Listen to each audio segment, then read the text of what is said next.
Happy morning అందరికి. నా పేరు జ్యోతిలింగం. పర్యావరణాన్ని పరిరక్షిద్దాం, భవిష్యత్ తరాలకు రక్షిద్దాం. నేడు పర్యావరణాన్ని అనేక మానవ కారణాల చేత మనం కాలుష్యం చేస్తున్నాం. అందులో ప్రధానమైనటువంటిది ప్లాస్టిక్ వాడకం అనేటటువంటిది నేడు పర్యావరణాన్ని కాలుష్యం చేస్తున్నటువంటిలో మొదటిది. మరి పర్యావరణ సమస్యకు ప్లాస్టిక్ ఏంటి సమస్య అనేటటువంటిది మనం ఆలోచన చేస్తే, ప్లాస్టిక్ అనేటటువంటిది మన చుట్టూ పరిసరాల్లో మనం వాడి పాడేసినటువంటి ప్లాస్టిక్ కవర్లు, ప్లాస్టిక్ ప్లేట్స్, రకరకాల వస్తువులన్నీ నేలపైన ఒక పొరలాగా పేరుకొని పోతున్నవి, నేలను కాలుష్యం చేస్తున్నాయి. ఈ ప్లాస్టిక్ వస్తువులు అనేటువంటి కొన్ని సంవత్సరాలు, వందల సంవత్సరాలు, వేల సంవత్సరాలు అయితే కానీ మట్టి రూపంలోకి మారి అందులో కలిసిపోవు. ఇది భూమిలో ఒక పొరలాగా పేరుకోవడం వల్ల నేల కాలుష్యం కావడమే కాకుండా ప్లాస్టిక్ అనేటటువంటిది నీటి కాలుష్యానికి దారి తీస్తుంది. బోరింగ్లోన లేకుంటే వర్షం పడినప్పుడు నీరు ముందుకు ప్రవహించకుండా కారణమవుతుంది.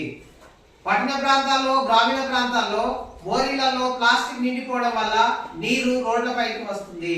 రోడ్లే ఒక మోరీగా మారుస్తుంది ప్లాస్టిక్ అనేటటువంటిది. అదే విధంగా భూమిలో ఒక పొరలాగా పేరుకోవడం వల్ల భూగర్భ జలాలు భూమిలోకి ఇంకకుండా అవుతున్నాయి. కాబట్టి రోజు రోజు భూగర్భ జలాలు తగ్గిపోతున్నాయి, గ్రౌండ్ వాటర్ తగ్గిపోతుందంటే ఈ ప్లాస్టిక్ అనేటటువంటిది కూడా ఒక కారణము.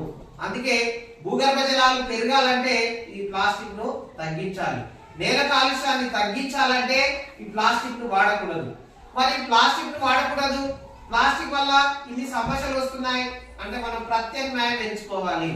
ప్లాస్టిక్ ని నిత్య జీవితంలో ఏ ఏ సందర్భాల్లో వాడుతున్నామో దానికి బదులుగా ప్రత్యామ్నాయం ఉపయోగించాలి.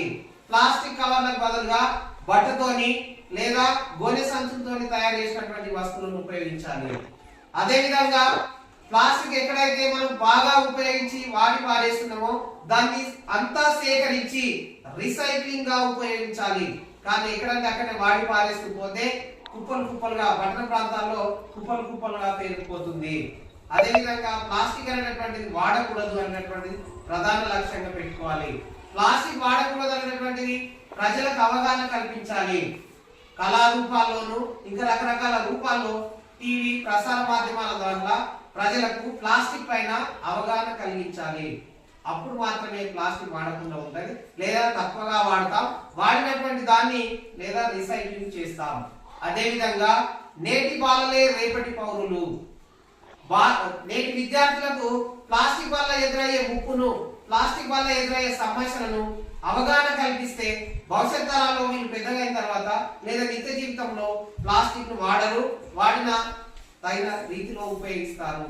కాబట్టి ప్లాస్టిక్ అనేటటువంటి సమస్యను తరిమివేయాలంటే ఒక అవగాహన, ప్రజల్లో అవగాహన కలిగిస్తే తప్ప దీనికి ఇంకొక మార్గము లేదు. నిత్య జీవితంలో మనం వాడేటటువంటి ప్లాస్టిక్ కవర్స్ రకరకాల అన్ని పశువులు కూడా తింటున్నాయి. ఆ పశువులు తినడం వల్ల ప్లాస్టిక్ వాటికి జీర్ణం కాక వాటికి రకరకాల వ్యాధులు వచ్చి పక్షులు, జంతువులు, పశువులు కూడా చనిపోతున్నాయి. ఇది కూడా ఒక రకమైనటువంటి పెద్ద సమస్యనే. ఈ ప్లాస్టిక్ అనేటటువంటిది ముందు ముందు తరాలకు పెనుముప్పుగా దారి తీస్తుంది. కాబట్టి ప్రజలందరూ ప్లాస్టిక్ పైన అవగాహన కలిగి ఉండి ప్లాస్టిక్ అనేటటువంటి దాన్ని నిర్మూలించాలి, నిషేధించాలి, సాధ్యమైనంత వరకు తగ్గించాలి. అప్పుడు మాత్రమే ప్లాస్టిక్ సమస్యను మనము తగ్గిపోతున్న వాళ్ళం అవుతాం. కాబట్టి ప్లాస్టిక్ అనేటటువంటి నిత్య జీవితంలో సాధ్యమైనంత వరకు వాడరాదు, వాడితే తక్కువ వాడాలి, వాడిన దాన్ని రీసైక్లింగ్ లో మళ్ళీ తిరిగి వాడాలనేటటువంటి అవగాహన ఉంటే తప్ప ఈ ప్లాస్టిక్ అనేటటువంటి భూతాన్ని మనము తరిమి కొట్టలేము.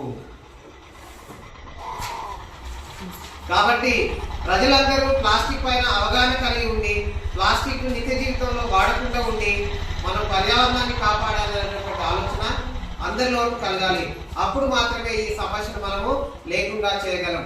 మేధావులు, శాస్త్రవేత్తలందరూ కూడా రకరకాలుగా ప్లాస్టిక్ వల్ల ఎదురయ్యే సమస్యల గురించి చాలా వివరించినప్పటికీ ప్రజల్లో అవగాహన లేక ఇదే విధంగా వాడుకుంటూ పోతున్నాం.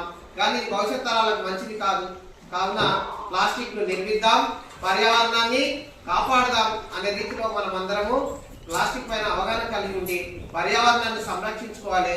పర్యావరణాన్ని కాపాడడం అంటే ఈ భూమి మీద ఉన్నటువంటి జీవరాశిని కాపాడడం అనేటటువంటిది మనం అర్థం చేసుకోవాలి, అందరికీ అవగాహన కలిగించాలి. అప్పుడు మాత్రమే భూమండలం అనేటటువంటిది చక్కగా ఉంటుంది. లేకుంటే ప్రకృతి వైపరీత్యాలు, కాలాల్లో మార్పు లాంటి రకరకాల సమస్యలు వస్తాయి. ఆ పెనుముప్పులు రావద్దంటే ప్లాస్టిక్ ను వాడకాన్ని నిషేధించాలి. ప్లాస్టిక్ భూతాన్ని తరిమేద్దాం, పర్యావరణాన్ని కాపాడుదాం.